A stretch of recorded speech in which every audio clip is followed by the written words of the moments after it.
Okay, moving on to the next team I'll be going over in the Big East. That is the team that I have right now projected to finish 10th in the league, and that would be Lavelle Jordan and his Butler Bulldogs. And it's funny because last year, when the Big East only had 10 teams before UConn rejoined the league, I actually predicted last year that Butler was going to finish last in the league. And I understand Lavelle Jordan really make me look silly because Kamar Baldwin, Sean McDermott, and company really were able to have a successful season for Butler. Lavelle Jordan was really able to look not only me, but a lot of other people that were criticizing his coaching job from the year prior and Butler. And he was able to look at those guys in the eye and say, you know what? Nah, forget it. We're here. We're a good basketball team. And he proved a lot of people wrong following, which was a very disappointing 18-19 season, as Lavelle Jordan and Butler really were able to blow away expectations last year. He led Butler to a 22-9 record, 10-8 in the Big East, and they were in a prime position for a high seed in March Madness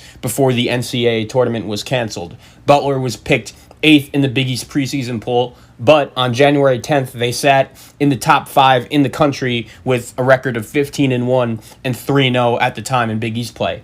But Butler did cool off during the meat of conference play. They scrapped and fought every single game and proved they could hang with the other top teams in the league. But the glaring weakness for this year's Butler team is the lack of star power. There is no go-to player on the squad, which was a role played by Kamar Baldwin over the past 4 seasons. And not only did they lose him, not only did they lose Sean McDermott, who was one of their more productive players, but they also lose Jordan Tucker, who is expected to somewhat assume that role of a go-to leading scorer. And because of this, I think Butler is really going to have to lean into its scrappy reputation it's earned over the last couple of seasons with hustle plays in order to win ball games. And it's possible because that's really exactly what Butler was able to do last year in 2019-2020. Now, the roster is in some tough shape and would have been much better if Jordan Tucker would have stayed. But what this team really lacks right now is wings who could shoot and create shots. Because when you look at their starting 5 projected right now, you have Aaron Thompson at point guard, who's fine. He's a glue guy. He's not really my player to have as my starting point guard because he's super limited on the offensive side of the ball. And even though he is a great defender, I don't know if you're going to be able to be a legitimately good team and win a lot of games when he is your starting point guard.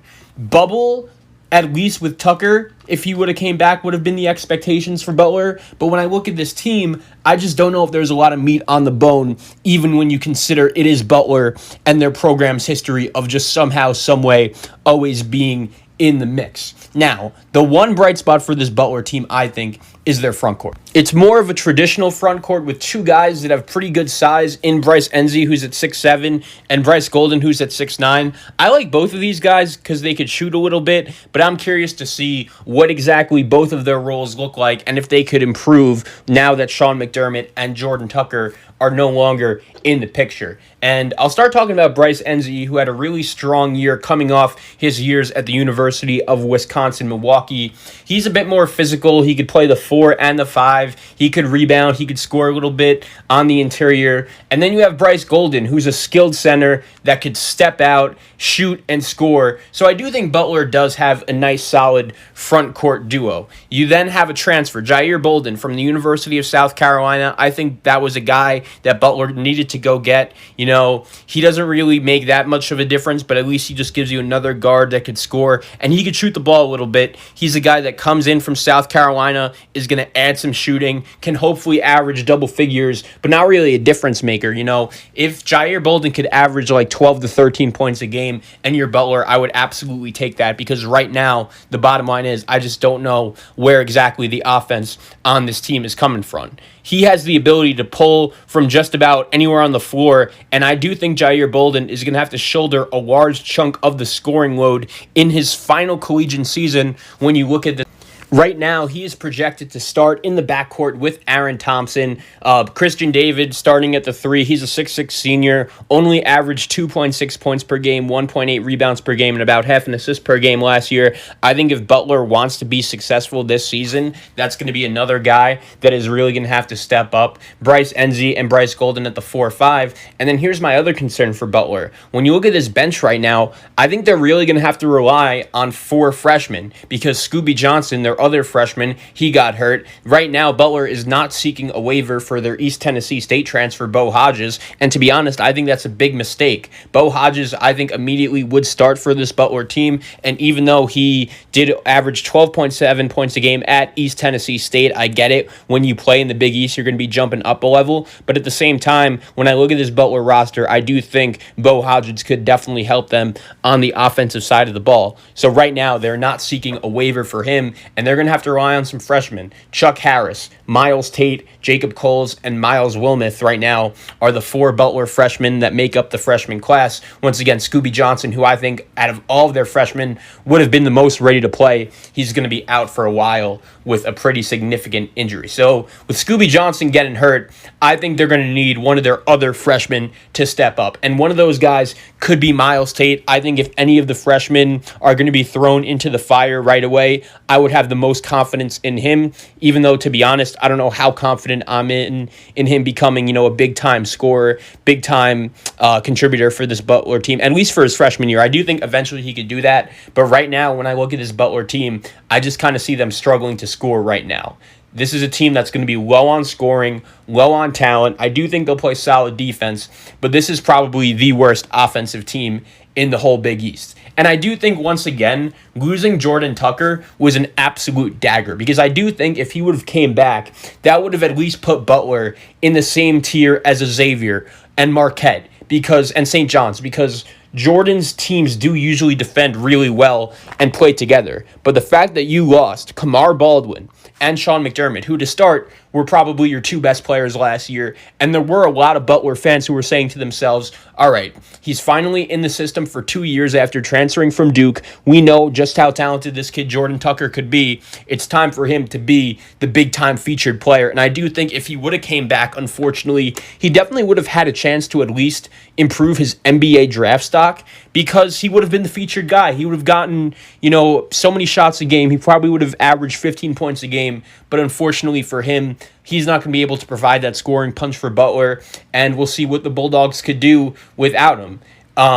The team last year was really well assembled. Last year, one of the main reasons why they were so good was the way they were built, with the specific role players like the 2 Bryces, like Aaron Thompson, doing their specific role around guys like Baldwin and McDermott and Tucker. But now you have 4 role guys trying to figure out who could be the next star player on this Butler team, which in my opinion could be a big, big problem for them going forward. I think when you look at their guards also, especially on the offensive side of the ball, their ceiling is just low.